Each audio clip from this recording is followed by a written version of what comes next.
initially when I shared what I was going through and was kind of asking for help, especially in psychedelic forums, I found that a lot of people would gaslight my experience, blame me for what happened without even understanding my situation. And I think that because of this kind of religious cult-like mentality in the psychedelic community, a lot of people who experience this kind of stuff have a lot of shame around it and don't want to share their experiences.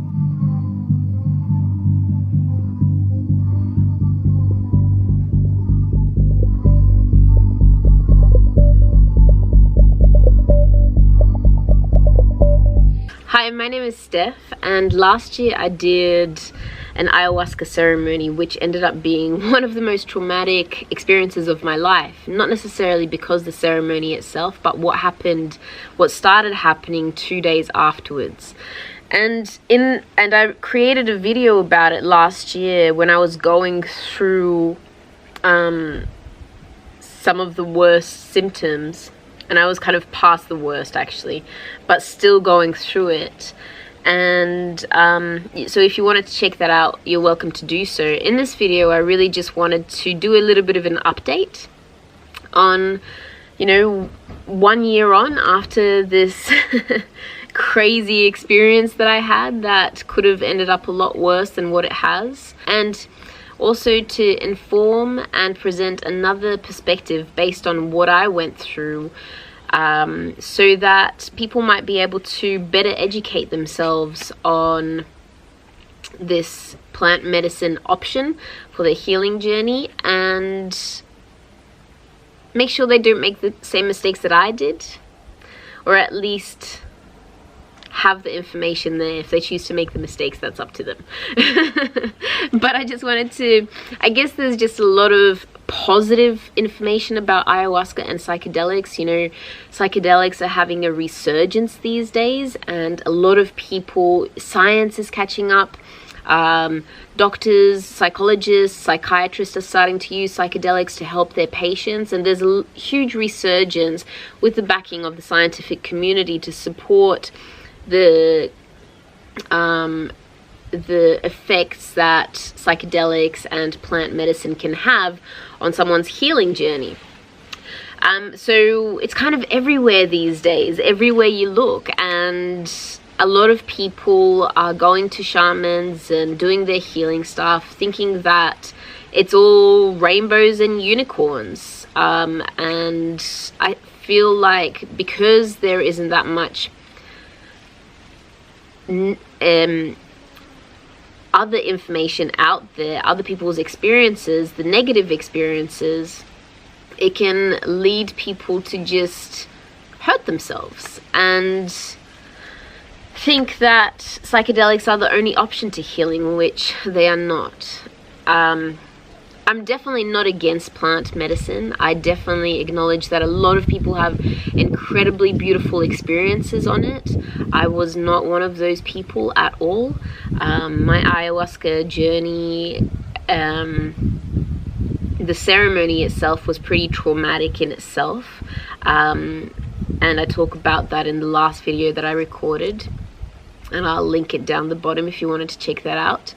But the aftermath, the integration, I guess, I don't know if you can even call it integration, or just trying to put myself back together after what happened, was the worst part. And I just wanted to share my perspective on it and kind of balance the conversation out a little bit, share my experience so that people can make better informed choices in regards to what they do, and maybe share some of the stuff that I wish I did before delving into this experience. I also take full responsibility for me, doing something without, you know, I researched a little bit, but I definitely didn't do enough research on what I was getting myself into. I had people that I trusted around me, and I kind of took their advice and listened to their opinions instead of doing my own research and really looking into it for myself and listening to my intuition and what she was telling me. And I ended up having a really negative experience, which I wouldn't wish upon anyone else. So that's why I'm recording this video.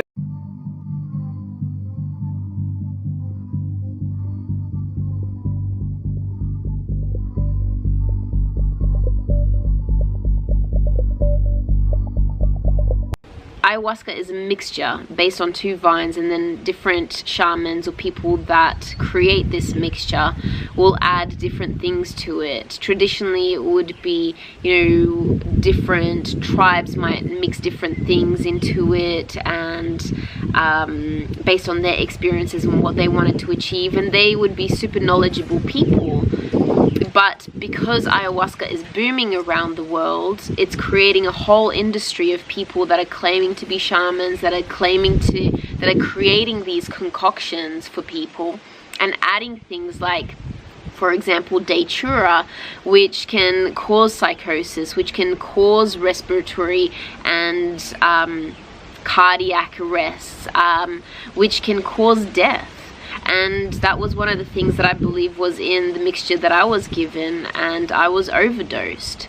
So it's just something to be aware of. Look into what ayahuasca actually is, and make sure you really trust the person that's going to give it to you. And by trust, I mean like research them, talk to people who have done ceremonies with them.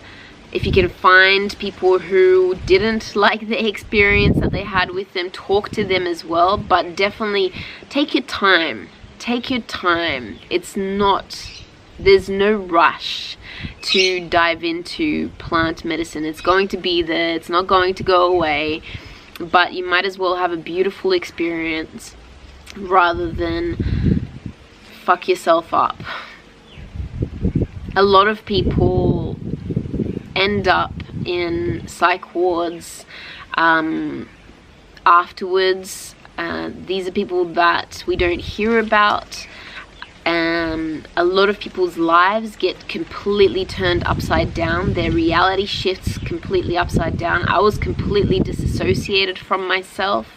Some of the symptoms that I had were disassociation from myself, from my body, from my environment, from this reality, psychosis, PTSD, trauma, and I wasn't able to sleep. I had horrible anxiety and terror in my body. It was just the worst feeling that I have ever felt. So those were some of the symptoms that I had. I also had some weird things happen to me, which, you know, I think the ayahuasca, the ceremony and the ayahuasca were one thing, but I also think that because it shifted so much within me, it also created a spiritual emergency, which caused my energy levels to drop up and down, to do weird things, for me feeling like I was drifting away from my body.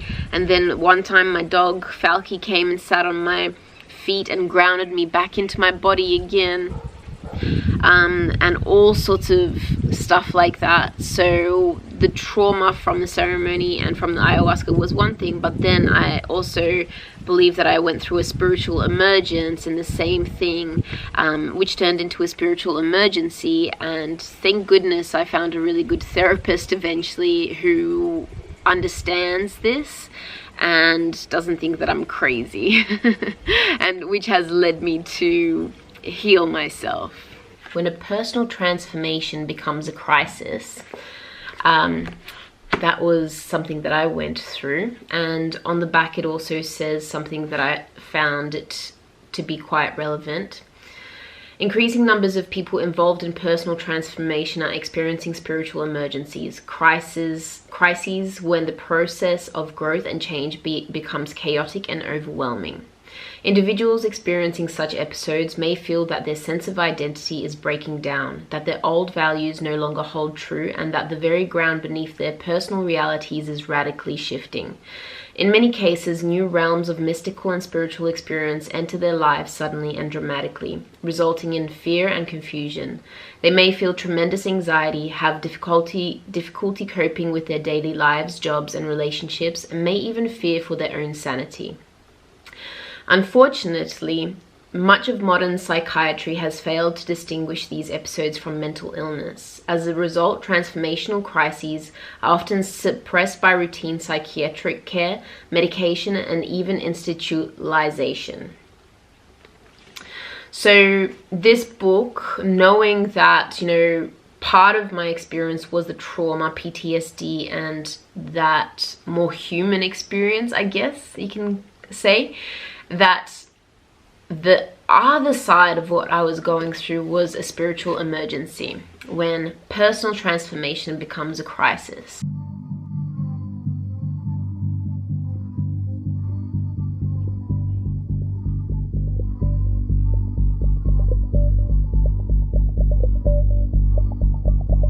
Watch the Netflix documentary called The Last Shaman. They talk about 3 shamans there. All of them have very different integrity levels within themselves. One is totally out there for the money. The other one has very weird integrity.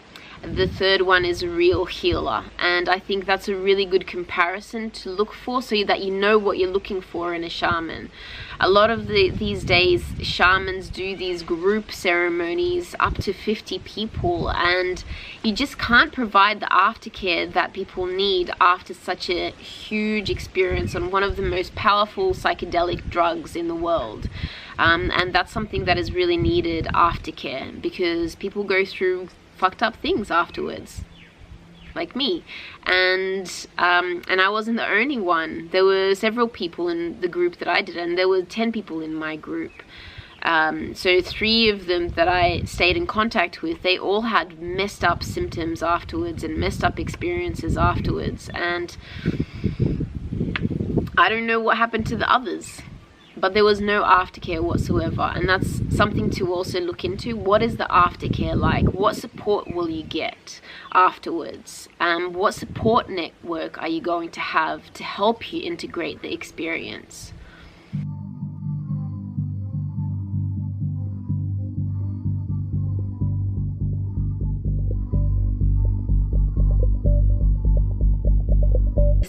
We live in a world where we want the red pill, we want this one thing that's going to solve all our problems. Ayahuasca isn't that. Ayahuasca might be a catalyst for healing, but then you still have to do work afterwards. And you don't necessarily have to do plant medicine in order to heal. There's other ways of healing. There's other ways of awakening. There's other ways of reaching those types of goals.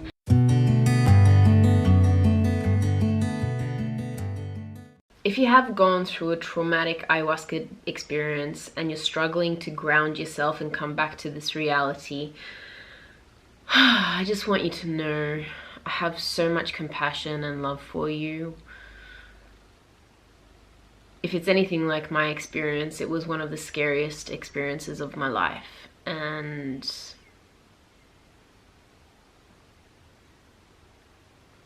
I wish you didn't have to go through it. But I must say that now that I'm on the other side, I feel like I've gone through this tunnel and come out the other end, and I'm seeing the light when I didn't think I would see the light ever again. And I'm feeling much more grounded in myself. I've extracted valuable lessons from that experience, which have translated into incredible wisdom. And I feel stronger in myself for having gone through such a huge traumatic experience.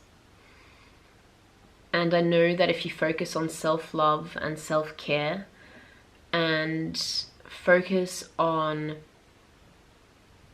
being present with yourself and what's coming up for you, you can get through this too. You might need some support, and it's definitely okay to ask for help. We're not supposed to go through life by ourselves. We might come into the world by ourselves and we might leave by ourselves, but we're supposed to work with others in a beautiful ecosystem while we're living on this planet. So definitely don't be afraid to ask for help. Our nervous systems sync with a really good therapist that have healed themselves and their nervous systems are in a state of equilibrium. Our nervous systems sync with them and their nervous systems, which helps to calm our nervous systems. They will ask questions about trauma, about, you know, everything that's going on, and you'll just be able to share whatever is coming up as well, and it'll be deeply healing. I started grounding myself only after I sought help and started engaging with healers and therapists. So I know that you can get through this, and just don't feel that you have to go it alone. And you got this. You fucking got this. One thing that I had to tell myself all the time when I was going through this is the universe wouldn't give me such a tough experience if I wasn't capable of getting through it.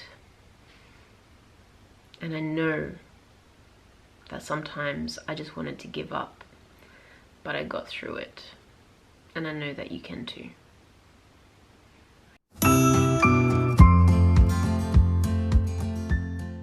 And then one of the things that really helped me with my spiritual emergency and dealing with my trauma was going and seeing a therapist. The type of therapist that I sought out, that I was recommended, was a transpersonal psychotherapist. There is a whole, this is kind of like more of a new area of psychology, where the psychologist and the therapist takes into consideration spiritual aspects of what it means to be human. So spiritual things that happen to us. And they're also trauma informed a lot of the time, but definitely ask. And with this therapist, oh man, she's just helped me get grounded. And initially I really put off seeing a therapist because of the stigma. I always thought that I could do things by myself. But when things got really bad, I put it off for as long as I could. But when I finally went and saw my therapist, man, you know what? It is such a relief just to have someone on your side no matter what. And you can say whatever comes to mind, and they're not going to feel that you're crazy and not going to judge you. And they create a safe space for you. Therapy is one of the most beautiful, healing things that I have ever been a part of, and I'm still doing it to this day because there's always stuff that comes up, there's always stuff that I learn, and I'm going to continue therapy for as long as it serves me. I maybe one day I'll stop, but maybe I won't because I still have a few symptoms like anxiety that pops up and some weird thoughts that come into my mind every now and then, and life changes, and sometimes you just need to voice those changes, and therapy is just awesome. I've mentioned it in another video before, and I mentioned it on Instagram. I just love therapy. I don't understand the stigma around it. I most certainly don't feel weak for going and seeking help from someone else. I actually think that it takes courage and bravery and a steel vagina or steel balls to ask for help, because so many of us have been conditioned to do things on our own, that we should figure things out on our own. So actually going and asking for help is vulnerable and courageous and fucking amazing. Therapy. One thing also, if you're going through this, if you're going through a traumatic experience after doing ayahuasca or psychedelics is it's okay to be a victim.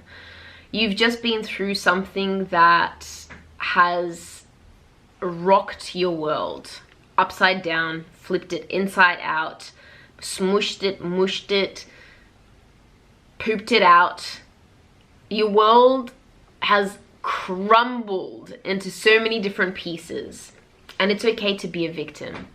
And because when you're a victim, it's part of the healing process, because it's acknowledging that something actually happened to you. Whenever I've healed trauma within myself, just that acknowledgement that something happened and allowing myself to just be a victim for a little while has been really healthy. Now, there are stages where the victim mentality can turn into something that's unhealthy and not that great for your life, but the victim mentality is there for a reason when we experience certain things, and it's actually really a really helpful step in our healing journey. And if you've gone through something traumatic, you know, for the past year, I think for about 6 months, I was heavily in the victim mentality because I was suffering daily. I was really, I mean, I still don't really understand what happened to me with my ayahuasca journey and the aftermath of it. And I needed to stay in my victim just so it could help me process what had happened to me. You know, I hurt myself. And now that I've kind of started to ground myself and heal myself, the victim mentality has slowly shifted away and turned into empowerment, because I'm getting through this. So the victim mentality can be really useful along your healing journey. It's when it stops being a part of the healing journey and becomes kind of like the set direction of your life. That's when it can become unhealthy and not very, it can limit your growth. But it's definitely okay to be a victim for a little while.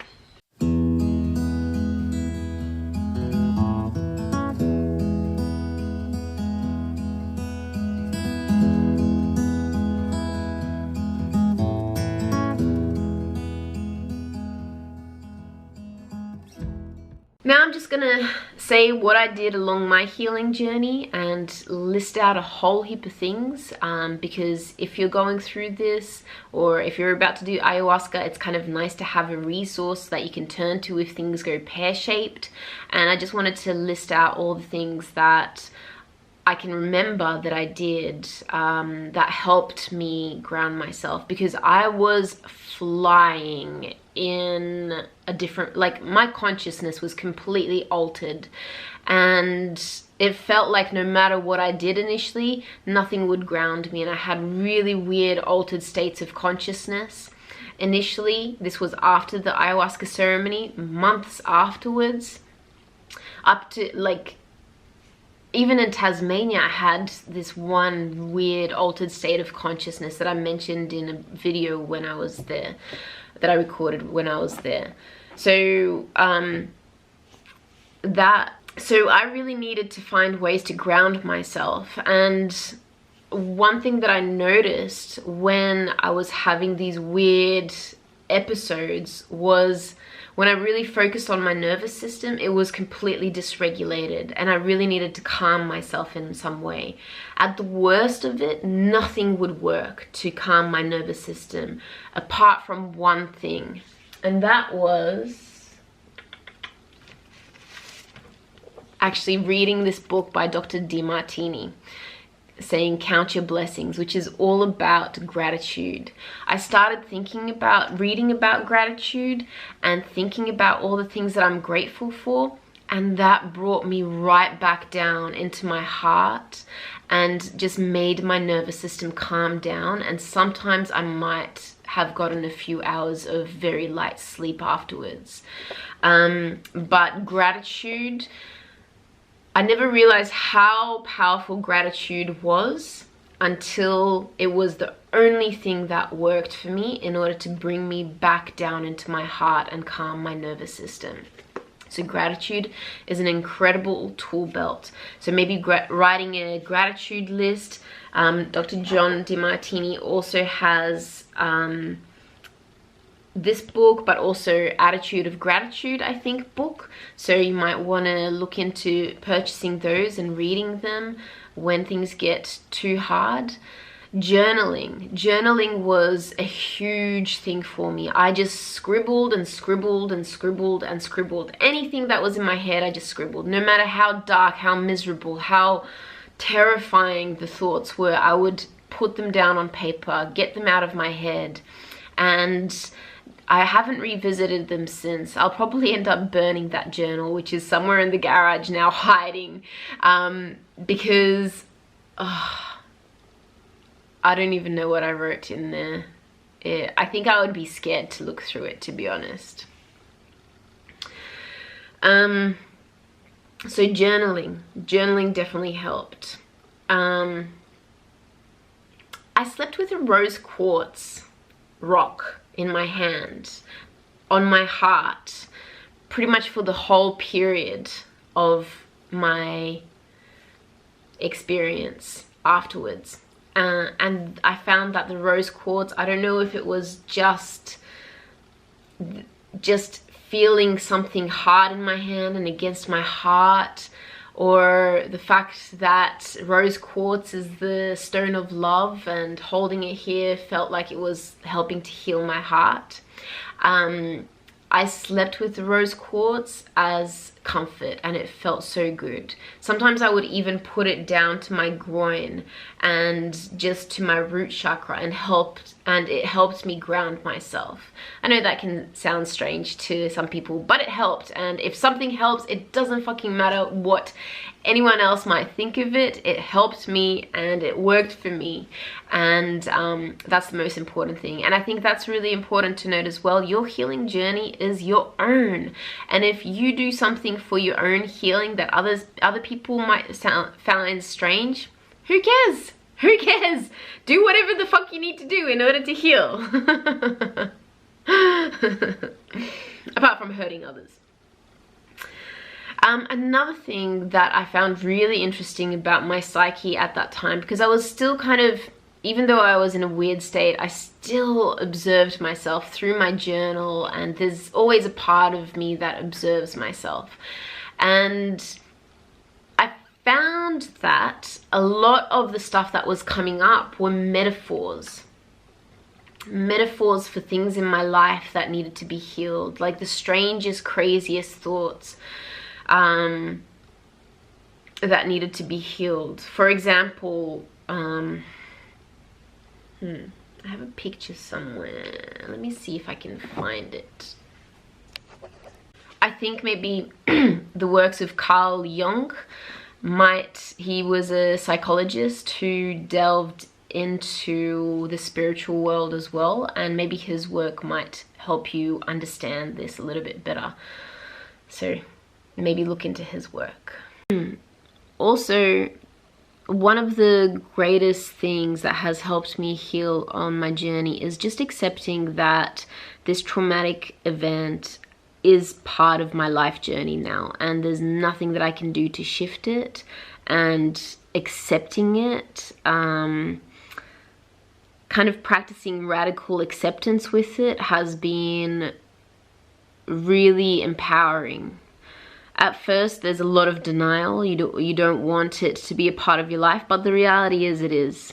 And it's just part of your path and something that happened. And practicing that radical acceptance with it was also another powerful practice that I really had to come to terms with. And accepting, fully leaning into and accepting my new reality. That was hard.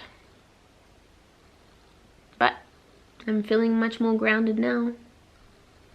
Still have a few things happening, but it's nowhere near as bad as it was. I also went to an Ayurvedic practitioner, and first of all, one of them noticed that I had an entity attachment to me, so she cleared that. I know that sounds weird. Maybe one day I'll do a video on entities for you, but that was cleared for me. I also got something called Brahmi, which I took at night just to, or whenever I felt that anxiety arise, which was pretty much all the time. I drank a lot of Brahmi from the Ayurveda practitioners just to calm my nervous system, and that was really helpful. I did therapy. So I have a list of stuff here. Trauma work, healing my traumas, working on calming my nervous system, gratitude practice, body work. I went and had this awesome kahuna massage, and just it brought up so many things, and I just walked away feeling so much more grounded. Body work is so important because the mind is not separate from the body. It's all one thing. So it's really important to work on healing the body as well as you're healing the mind. It's all one system. We can't separate them. The body holds trauma and wisdom and all sorts of things. So doing body work really caters to the wisdom of the body and everything that it's holding. When I did this body work, a lot of trauma came up and I was able to heal it. Ayurvedic, I saw an energetic healer once. I did self-love and compassion every single day. Self-care became and has stayed my go-to practice, and self-love. Gardening, getting out into the garden and gardening, getting my hands into the soil and doing physical work, connecting with nature was one of the most powerful practices that I did. Friends and family, having a support network, having my mum and my stepdad here was so helpful, and I knew that I could turn to them whenever I was struggling. And my mum did tapping, I think it's called EFT, when you tap, with me a few times, and that was really, really, man, it brought me down a few times when I was really ungrounded. So just tapping and voicing what's going on was really helpful. Look up EFT, or you can seek out an EFT practitioner, and they might be able to help you out. But I'm pretty sure there's lots of YouTube videos about what EFT is. If you can do it with someone else, that's even better. But even if you do it by yourself, I used it by myself a few times, just voicing what was going on. And it really helps. It really helps. When I felt strong enough, even though I was still going, when I felt strong enough, but I was still going through the motions, I felt like I kept going in circles and I needed a change of scenery. Actually going to Tasmania, even though it was terrifying, really helped. And I had some weird episodes down there as well. Especially at night, and a lot of fear came up, but just getting out and getting back into the real world really helped me, and I spent so much time in nature, which was really healing, and it made me feel a lot more grounded in my body. Just going to Tasmania and going on a trip by myself with Falky as my companion. I don't know what I would have done without Falky. She's probably the biggest therapist that there was. She was by my side through it all. And maybe you should get a dog. I don't know what I would have done without her. But going to Tasmania really helped. Change of scenery, getting out in nature. Going to the ocean and swimming in the ocean and just staying at the beach really helped. That goes along with being in nature as well. Parasite. About 8 months later, I had a parasite, and that really made my brain wig out, because our gut really affects our mind. It's kind of like our second mind, and it affects everything, our mood, our mind, our thoughts, everything. So check on your gut health first and foremost. Really make sure that you're eating right, that you're eating grounding vegetables as well, like things that grow in the ground, pumpkin, sweet potatoes, potatoes, those kind of grounding vegetables, soups, broths. Take some probiotics, because part of the symptoms that you're experiencing could actually be your gut being unhealthy. Exercise and moving my body, doing yoga really helps. Yoga has been proven to heal trauma, and it can be a really soothing way to let go of that energy that might be sitting in your body. So doing something gentle every single day, moving your body, dancing. I danced a lot just in a non-linear fashion, just trying to move and shift the energy that was sitting in my body, trying to shift the trauma that was sitting in my body. That really helped. And most recently I started doing BJJ, and that has really grounded me. It has taught me about boundaries, but it also is shifting something. Like there's something coming up after each session. I feel like crying, and I can't sleep, so I feel like there might be some extra trauma coming out or something. I'm not sure what it is yet, but BJJ has like grounded me a lot more into my body and really made me feel my physical boundaries of my body, especially with someone else, and it's been a very grounding experience for me. BJJ is Brazilian Jiu-Jitsu, by the way. And things that I wish that I had done first and foremost that I didn't do initially, was because I didn't know, I didn't even think about it, was I wish I had gone and gotten some blood tests done to make sure that everything was okay.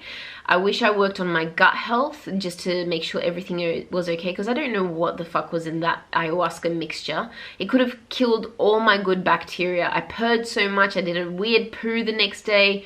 It could have killed everything in my gut, and that could be why, you know, I suffered. And another thing that I probably also would have done was taken some activated charcoal to absorb any other toxins that may have been in my gut, but also taken probiotics just to help my gut heal. So I would have focused on that. So I would have taken activated charcoal afterwards, would have done some blood tests, gut health. I would have done a lot more body work because that was extremely grounding. And I would have probably started therapy a lot sooner than what I did, because therapy was a big key to my healing. And I guess that's kind of it. I just wanted to share a little bit more about where I am at, and hopefully give you a little bit more hope on your journey if you're going through something like this. And also, those of you who have gotten to this part of the video and who are thinking about taking ayahuasca, I just wanted to share an alternative experience which doesn't go along with the mainstream kind of lines of the psychedelic cult world. I'm sure not everyone are religious fanatics when it comes to psychedelics, but yeah, I'm sure that there are some good people out there that have a more balanced view. But the truth is, unfortunately, a lot of people are ungrounded and they haven't learned how to ground their energy in this world, in this reality. And that's because they have lots of trauma sitting in themselves. They're conditioned and programmed, and they haven't come back to their true selves. And yeah, you got to really watch out who you listen to and be discerning with the advice that you take. I've met people who claim to be shamans and work with people to try to heal them, and they are not healed themselves. In fact, maybe they fried their brains, because some of the things that they do and say, I was just like, you're damaging people.